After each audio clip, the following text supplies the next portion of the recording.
Assalamualaikum warahmatullahi wabarakatuh. Salam sejahtera, salam hormat kepada para pelajar dan juga para penonton sekalian. Kita teruskan pembelajaran kita dengan modul latihan SPM, dan dalam siri video kali ini kita akan membincangkan beberapa soalan berkenaan dengan sistem persamaan. Okey untuk soalan yang pertama bagi topik sistem persamaan ini, selesaikan sistem persamaan linear yang berikut dengan menggunakan kaedah penggantian.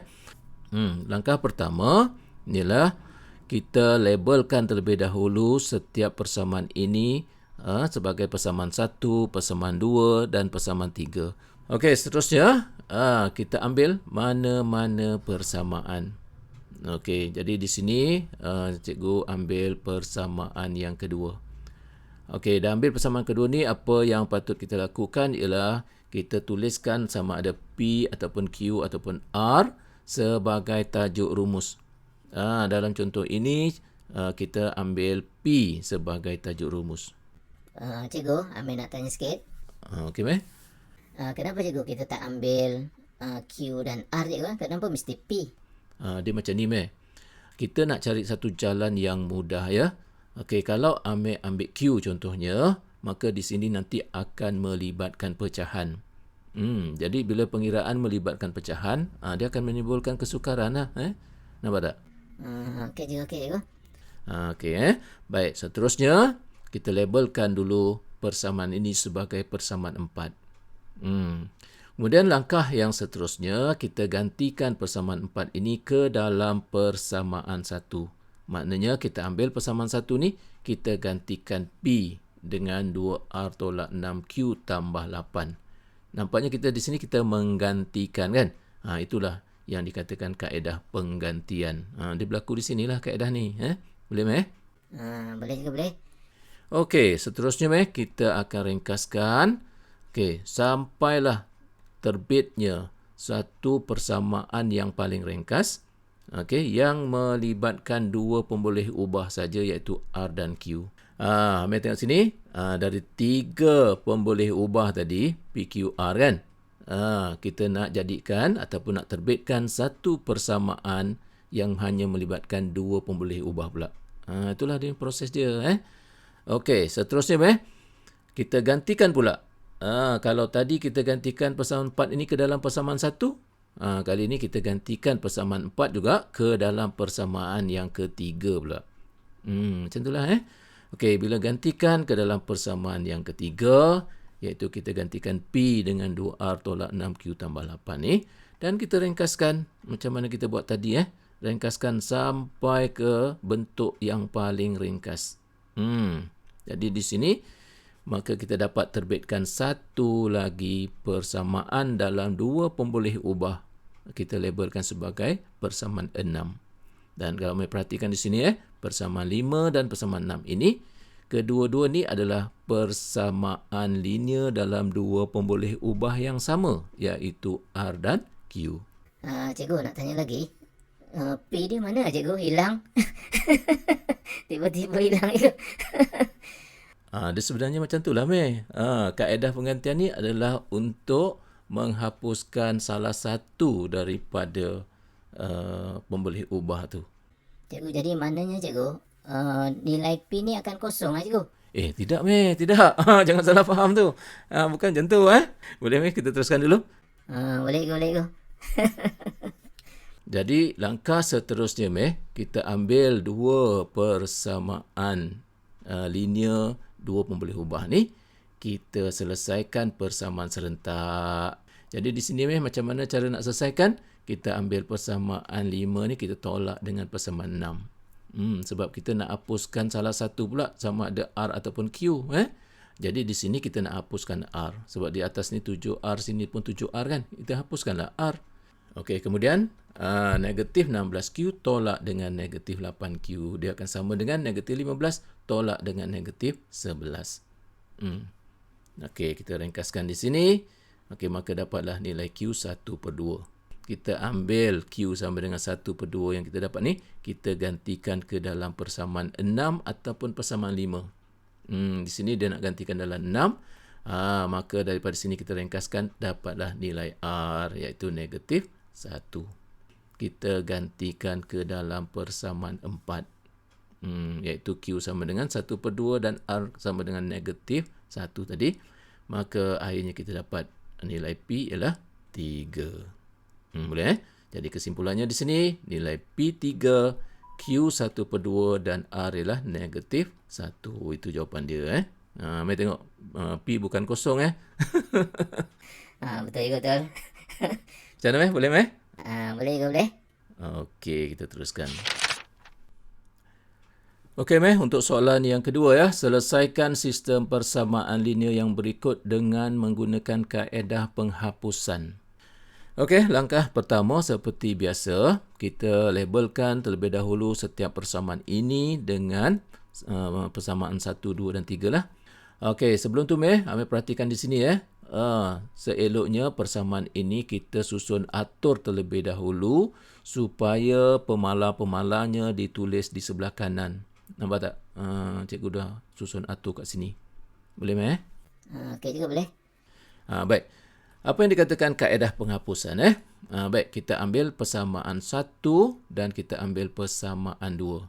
Baik, yang dikatakan kaedah penghapusan ni Meh, apa yang perlu kita jalankan operasinya ialah sama ada kita tambahkan ataupun kita tolak antara persamaan 1 dan persamaan 2 ni, yang mana tujuannya ialah kita akan menghapuskan mana-mana pemboleh ubah X, Y ataupun Z. Okey, katakanlah Amir nak hapuskan X. Maka persamaan 2 ni kita darabkan dengan 3. Nanti 3X di atas tolak dengan 3X ni akan hilanglah X tu. Itu matlamat dia. Boleh Meh? Okey Meh, cikgu nak tanya. Kalau Amir nak hapuskan Y, Amir nak buat macam mana?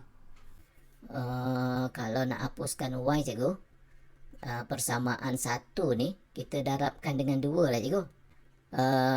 Sebab apa cikgu? Kalau kita darab dengan 2, nanti dekat sini akan jadi tolak 2Y. Jadi bila tolak 2Y ataupun negatif 2Y ni cikgu, kita tambahkan dengan 2Y ni, akan hilanglah Y tu. Okey. Okey Meh, dalam contoh perbincangan ini cikgu nak cuba hapuskan Z. Oleh itu, cikgu ambil persamaan 1, cikgu darabkan dengan 2 supaya 2 ni akan jadi nanti 4Z di sini, akan hapus dengan 4Z ni lah. Okey. Bila kita darabkan persamaan 1 dengan 2, maka terhasillah persamaan ini dan cikgu nyatakan sebagai persamaan 1B. Kenapa cikgu tulis 1B? Mudah untuk kita rujuk bahawa persamaan ini hadirnya daripada persamaan 1 tu. Boleh Meh? Boleh ke boleh? Okey. Seterusnya, cikgu ambil persamaan 1B ni, cikgu tolakkanlah dengan persamaan 2. Sebab matlamat dia tadi nak hilangkan Z tu kan. Jadi 6X tolak dengan X jadi 5X. Jadi negatif 2Y tolak dengan 2Y jadi negatif 4Y. 2 tolak dengan 16 jadi negatif 14. Okey. Maka di sini cikgu labelkan sebagai persamaan keempat. Okey Meh, langkah seterusnya Meh, kita ambil persamaan 3. Kemudian kita akan hapuskan persamaan 3 ini dengan persamaan 1. Okey, Amir ingat di sini yang kita nak hapuskan mesti hapuskan pemboleh ubah yang sama. Kalau peringkat awal tadi kita hapuskan Z kan? Maka dalam langkah yang seterusnya ni Meh, kita juga mesti hapuskan Z. Okey, kalau nak hapuskan Z macam mana? Di sini negatif Z kan, tolak Z ni. Di sini tambah 2Z, maka negatif Z ni mesti darabkan dengan 2. Jadi maknanya di sini persamaan 3 ni darabkan dengan 2 ya. Okey, nanti akan jadi macam ni lah. Ini persamaan kita labelkan sebagai persamaan 3B. Sebab persamaan ini hadirnya daripada persamaan 3 ni ya. Setelah kita darab dengan 2. Baik, nampaknya di sini persamaan 3B yang kita akan hapuskan dengan persamaan 1 tadi. Kita akan hapuskan Z. Di sini 2Z, di sini negatif 2Z. Jadi bagaimana cara nak menghapuskan Z ni? Kita ambil persamaan 1 ni, kita tambahkan dengan persamaan 3B ni. Okey, nanti dia akan jadi seperti ni. Okey, maknanya kat sini apa yang berlaku ialah, okey, 3X tambah dengan 4X jadi 7X di sini. Negatif Y tambah dengan negatif 10Y jadi negatif 11Y. Okey, 2Z tambah dengan negatif 2Z jadi kosong. Hilang Z tu. Kemudian 1 tambah dengan negatif 26 dapat negatif 25. Okey, jadi kita labelkan sebagai persamaan yang kelima. Nampaknya di sini di peringkat ini kita telah berjaya menerbitkan dua persamaan linear dalam dua pemboleh ubah X dan Y. Okey, seterusnya di sini kita selesaikan persamaan serentak antara persamaan 4 dan juga persamaan yang kelima. Okey, di sini cikgu nak gunakan kaedah penghapusan juga. Jadi apa yang patut kita lakukan di sini ialah persamaan 4 ni kita darabkan dengan 11, maka dapat kita terbitkan satu persamaan yang baru di sini, kita labelkan sebagai 4B.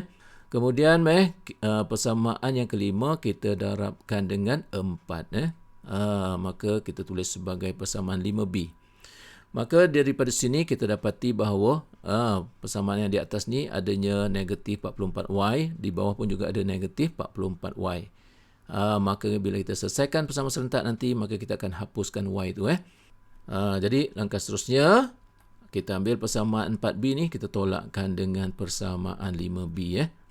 Maka nanti akan jadi macam ni lah. 27X sama dengan negatif 54. Dan kita ringkaskan, maka dapatlah nilai X sama dengan 2. Okey, dengan mengetahui nilai X maka nilai X dan Y itu mudah untuk kita tentukan. Jadi kita gantikan X sama dengan negatif 2 ke dalam persamaan 4. Okey, maka daripada sini kita dapatlah nilai Y. Langkah seterusnya, gantikanlah nilai X dan nilai Y yang kita dapat tu ke dalam persamaan 1 untuk dapatkan nilai Z. Okey, dan akhirnya kita dapat Z sama dengan 4. Maka kesimpulannya, penyelesaian kepada sistem persamaan ini ialah nilai X sama dengan negatif 2, Y 1 dan Z sama dengan 4. Itulah dia penyelesaiannya. Okey, soalan yang ketiga soalan ni ayat panjang, Amir tak suka kan? Cikgu macam tahu je kau. Cikgu ajar kamu dah 2 tahun, Cikgu kenal lah kamu. Tapi jangan takut, macam yang cikgu pesan selalu, jangan takut soalan macam ni. Nanti soalan SPM macam ni, Amir tak boleh lari, Okey cikgu. Baik, kita baca soalan. Encik Amri mempunyai 3 orang anak, iaitu Amir, Amsyar dan Amzar. Nama dia sama dengan kamu, Okey, jumlah umur anak-anak Encik Amri ialah 27 tahun. Beza umur Amir dengan hasil tambah umur Amsyar dan Amzar ialah 9 tahun. Gabungan 3 kali umur Amsyar dan 2 kali umur Amzar melebihi umur Amir sebanyak 6 tahun. Bentukkan 3 persamaan berdasarkan maklumat ini. Pening kami kan? Itulah cikgu.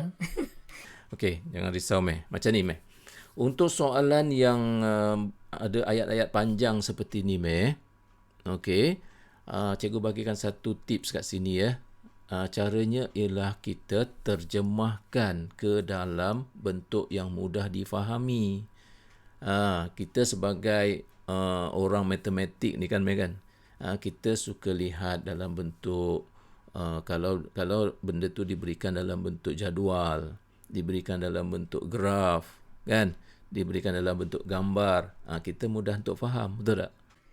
Betul juga, betul. Macam itulah. Jadi maknanya, Amir jangan takut soalan macam ni. Apa yang patut kamu buat ialah terjemahkan masalah ini ke dalam bentuk yang mudah kita faham. Dalam konteks ini, kita terjemahlah ke dalam bentuk jadual. Amir ialah X, Amsyar kita wakilkan sebagai Y dan Amzar sebagai Z. Jadi X, Y dan Z itu adalah umur-umur mereka lah. Okey. Kemudian kita keluarkan satu-satu ayat tu. Yang pertama dia kata jumlah umur anak-anak ialah 27 tahun. Takkan Amir tak tahu? Mestilah X tambah Y tambah Z sama dengan 27. Betul tak? Betul juga, betul. Mudah tak faham? Mudah juga. Tu boleh pun. Itu je kata jangan takut dengan soalan yang macam ni. Ada teknik dia kan. Okey, otak kita mudah melihat macam ni kan, Meh, kan? X, Y, Z ni, betul tak? Daripada kita tengok soalan panjang-panjang ni kan? Itulah cikgu. Okey, kita tengok ayat yang kedua pula. Beza umur Amir dengan hasil tambah umur Amsyar dan Amzar ialah 9 tahun. Cuba Amir bagi pendapat macam mana? Beza umur Amir cikgu. Umur Amir tu X. Kemudian dengan hasil tambah umur Amsyar dan Amzar, hasil tambah dia cikgu Y tambah Z. Jadi kalau beza maknanya cikgu, X tolak dengan Y tambah Z tu, dia akan sama dengan 9. Betul tak cikgu macam tu? Okey, kita tengok. Betul lah. Tepat sekali. Okey, jadi daripada sini kita ringkaskanlah, buanglah kurungan tu ya. Jadi akhirnya kita boleh tulis X tolak Y tolak Z sama dengan 9. Okey, yang terakhir dia kata apa situ? Gabungan 3 kali umur Amsyar dan 2 kali umur Amzar melebihi umur Amir sebanyak 6 tahun. Macam mana tu? 3 kali umur Amsyar cikgu maknanya 3Y. Bila kata gabungannya cikgu, maknanya 3Y tambah 2Z. Melebihi umur Amir cikgu, maknanya tolak X, dia akan sama dengan 6. Betul cikgu? Betul Meh. Tepat sekali Meh. Kemudian kita buanglah kurungan tu, kita susun balik macam ni kan, X, Y, Z ni. Inilah jawapan kita. Boleh pun Meh. Saja je lah Meh ni.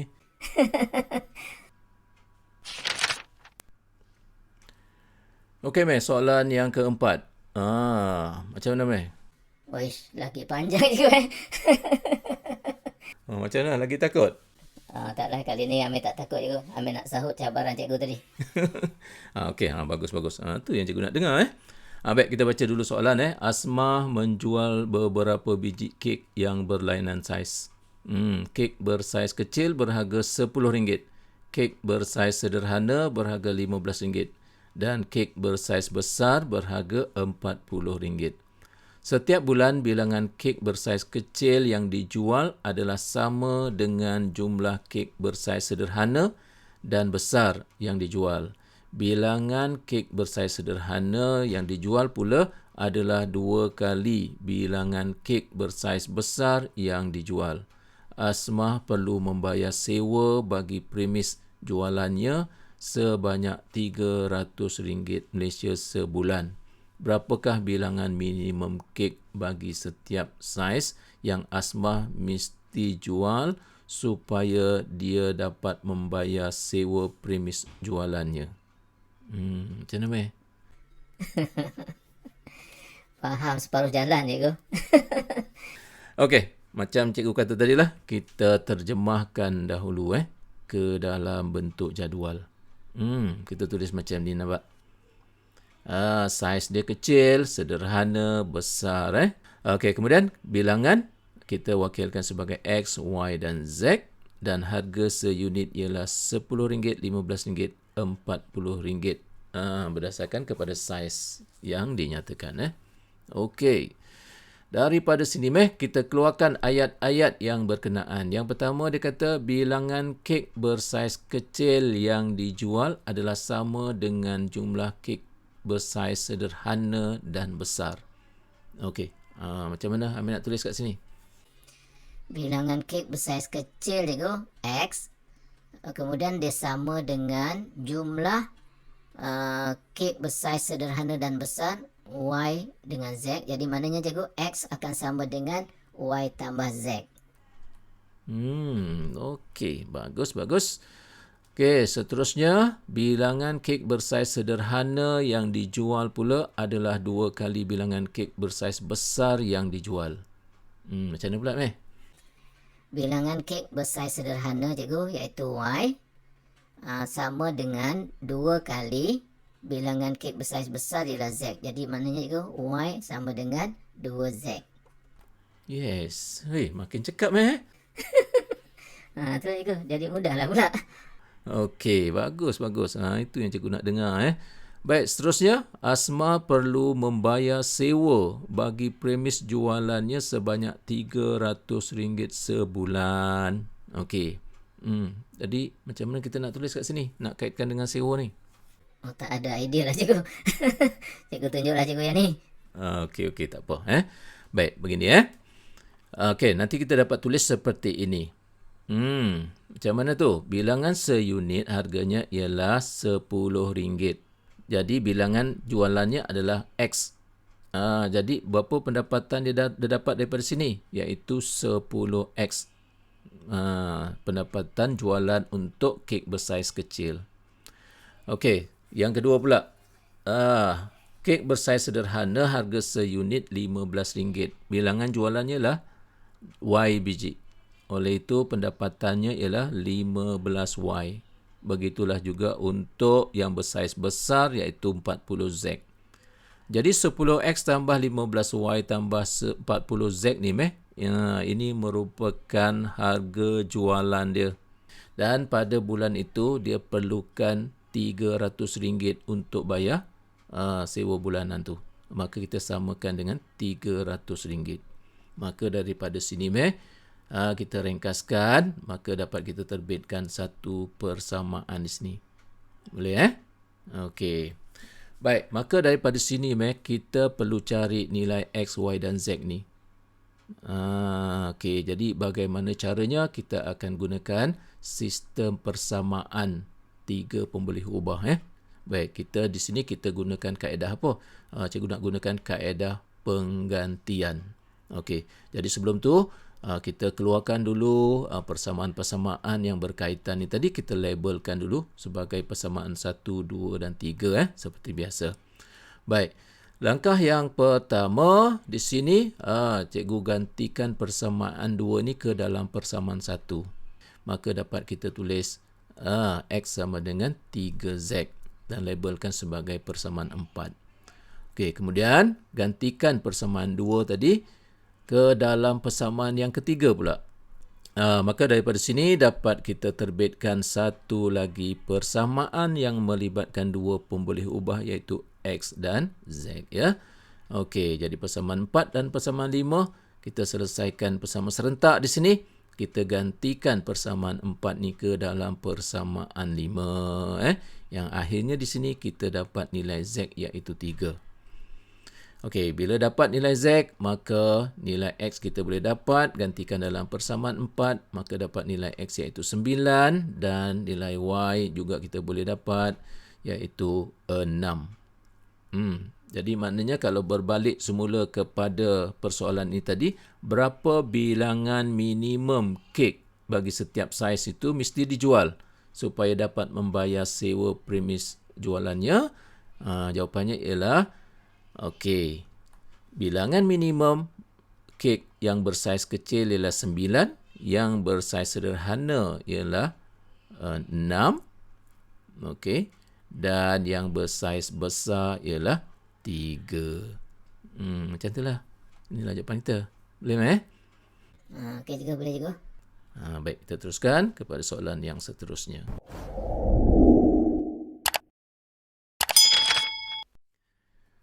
Okey, untuk soalan yang kelima selesaikan persamaan serentak berikut. Kalau perhatikan di sini soalan 5 ni tak sama macam soalan 1 hingga 4 tadi. Soalan 1 hingga 4 tadi melibatkan sistem persamaan linear 3 pemboleh ubah. Tapi kali ini melibatkan 2 persamaan saja. Tetapi satu persamaan melibatkan persamaan linear dan satu lagi persamaan tak linear. Okey. Baik, bagaimana cara untuk menyelesaikan 2 persamaan ini? Okey, di sini sebagai langkah pertama kita labelkan terlebih dahulu sebagai persamaan 1 dan persamaan 2. Okey, dan sebagai langkah permulaan kita mulakan dengan mengambil persamaan linear. Jadi di sini kita lihat antara 2 persamaan ini satunya adalah linear, satu tak linear Cikgu, Amin nak tanya sikit. Macam mana cikgu nak kenal persamaan tu linear tak linear cikgu Okey, bagus soalan tu Baik, persamaan linear ni kalau nak kenal, pemboleh ubah dia kuasa dia 1. Macam ni kan, X kuasa 1, Y kuasa 1. Maka sahlah bahawa persamaan 1 ni adalah persamaan linear. Okey. Amir faham tak linear tu apa dia? Linear ni garis lurus kan, kan? Betul. Bagus Okey. Kalau persamaan itu tak linear dia punya x ni, x ataupun y ni dia berkuasa lain daripada satu.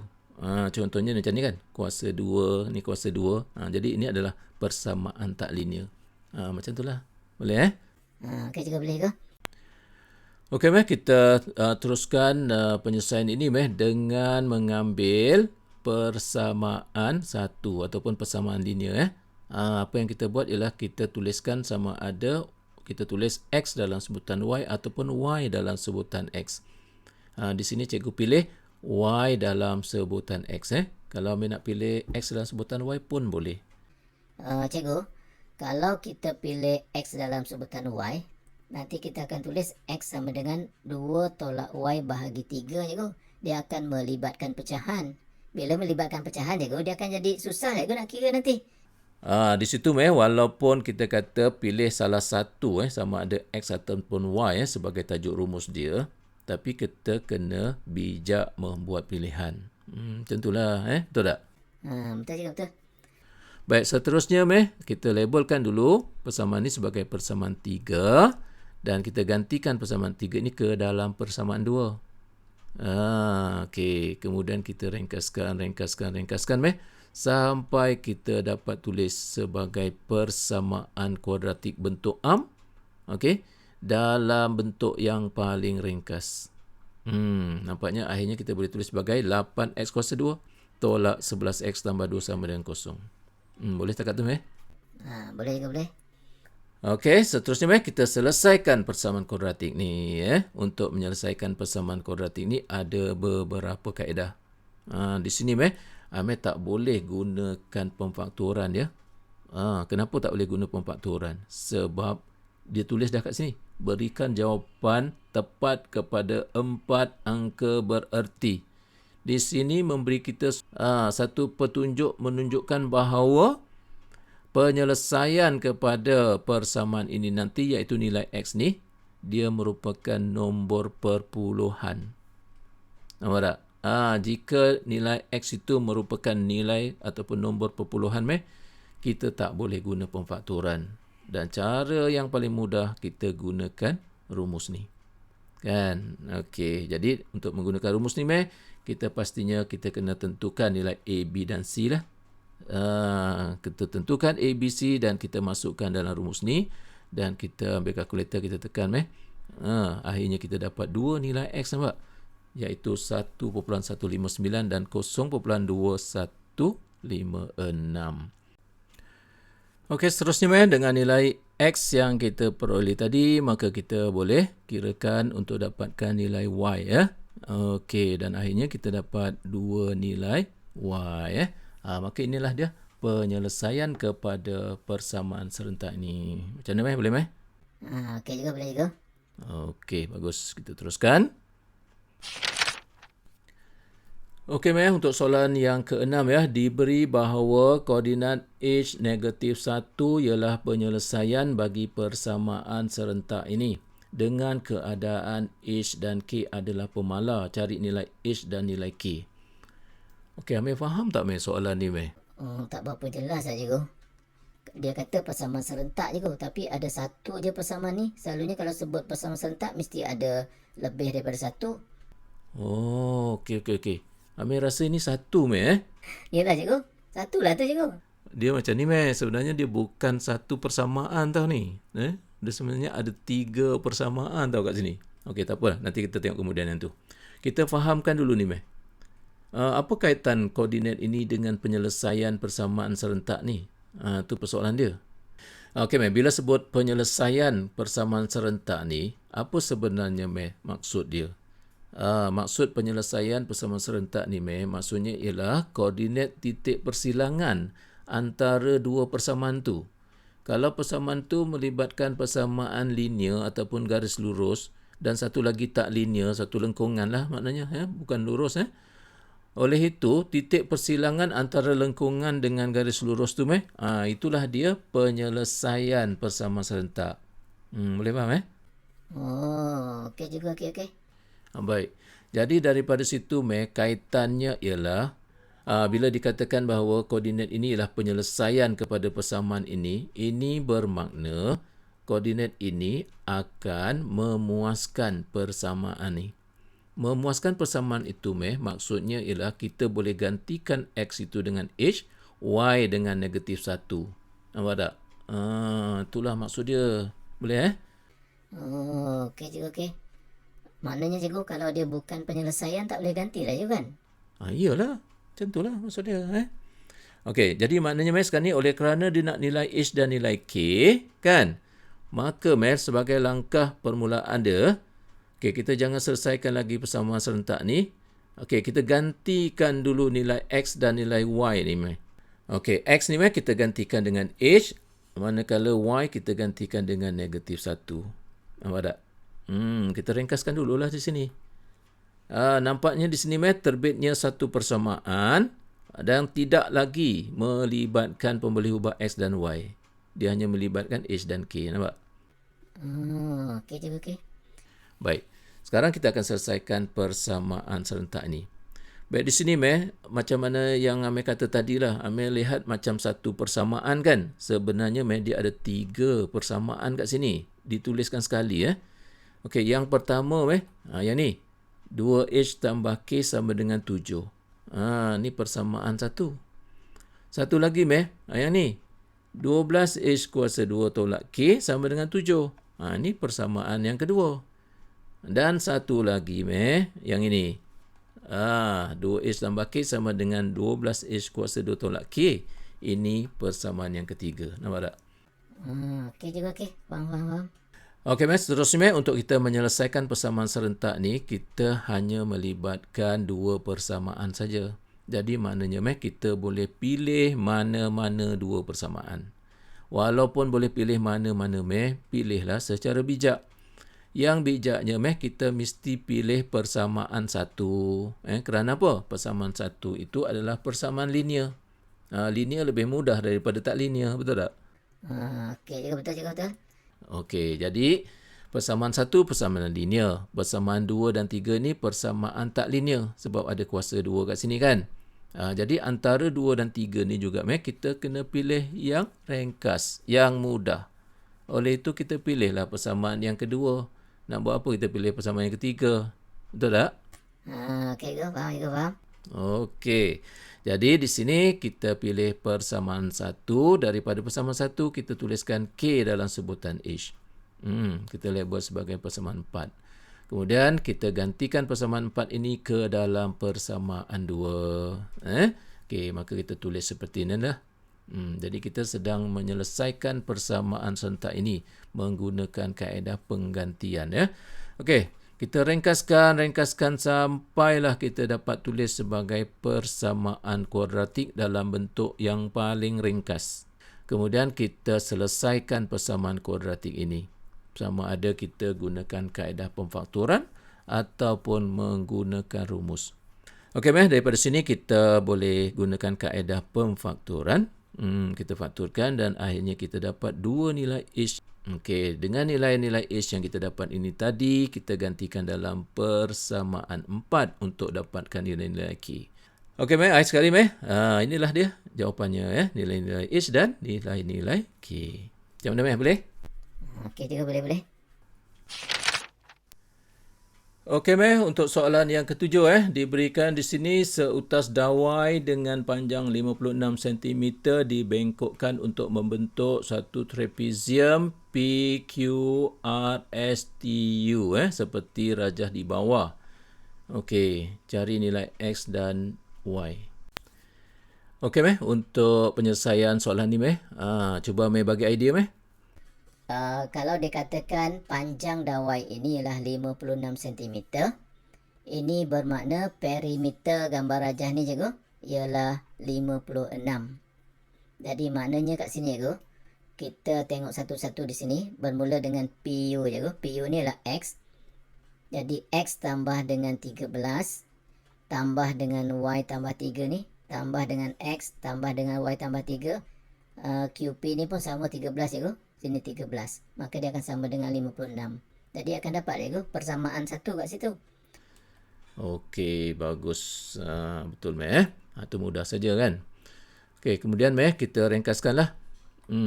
Persamaan ni kita ringkaskan, akhirnya kita dapat tuliskan sebagai X tambah Y sama dengan 12 dan kita tuliskan Y sama dengan 12 tolak X dan kita labelkan sebagai persamaan 1. Baik, seterusnya Meh, kita perlukan satu lagi persamaan Meh. Nak dapat mana Meh? Yang tu ambil tak tahu cikgu. Okey, tak apa. Kita gunakan ni Meh, kita gunakan teorem Pythagoras. Kita pertimbangkan segitiga bersudut tegak di sini. Ni kan segitiga sudut tegak ni, iaitu UST ni kan. Okey, gunakan teorem Pythagoras Meh, nanti kita akan tulis seperti inilah. Daripada segitiga STU tu, Y tambah 3 kuasa 2 tambah dengan X tambah 2 kuasa 2 sama dengan 13 kuasa 2. Okey. Maka daripada sini Meh, kita kembangkan dan ringkaskan. Akhirnya dapat kita tulis sebagai satu persamaan kat sini. Jadi langkah seterusnya Meh, kita akan selesaikanlah persamaan serentak antara persamaan 1 dan persamaan 2. Okey, Amin tunjukkanlah Meh cara penyelesaian persamaan serentak ni. Kita ambil cikgu persamaan 1 ni, kita gantikan ke dalam persamaan 2 cikgu. Jadi nanti akan jadi macam ni lah cikgu. Akhirnya cikgu kita ringkaskan persamaan ini sampai terbentuknya persamaan kuadratik bentuk arm cikgu. Seperti ini yang paling ringkas. Dan kita selesaikan cikgu persamaan kuadratik ni. Jadi di sini kita boleh gunakan pemfaktoran. Dan akhirnya cikgu kita dapat dua nilai X di sini iaitu 10 dan juga 3.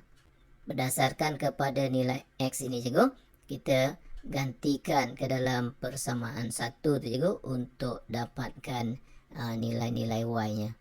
Jadi akhirnya cikgu, inilah dia dua nilai Y iaitu 2 dan 9. Maka cikgu, inilah jawapan dia cikgu. Nilai X dan nilai Y yang diminta kita cari tu. Okey, bagus. Okey Meh, ni soalan yang ke-8 ya. Raja menunjukkan pelan bagi 5 buah rumah teres yang dibina di atas sebuah tanah. Okey, ini pelan dia lah. Ada 5 buah rumah kat sini ya. Okey. Lebar dia sini dinyatakan lah sebagai 2X dan sebagainya.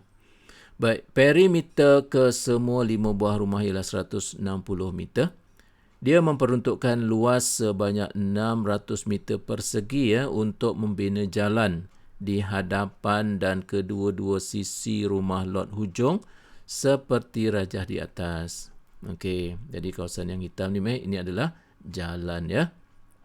Okey, lebar jalan ialah X meter, cari panjang dan lebar dalam meter setiap rumah. Okey Meh, Meh tengok soalan ini. Apa Meh strategi untuk menyelesaikan masalah ni Meh?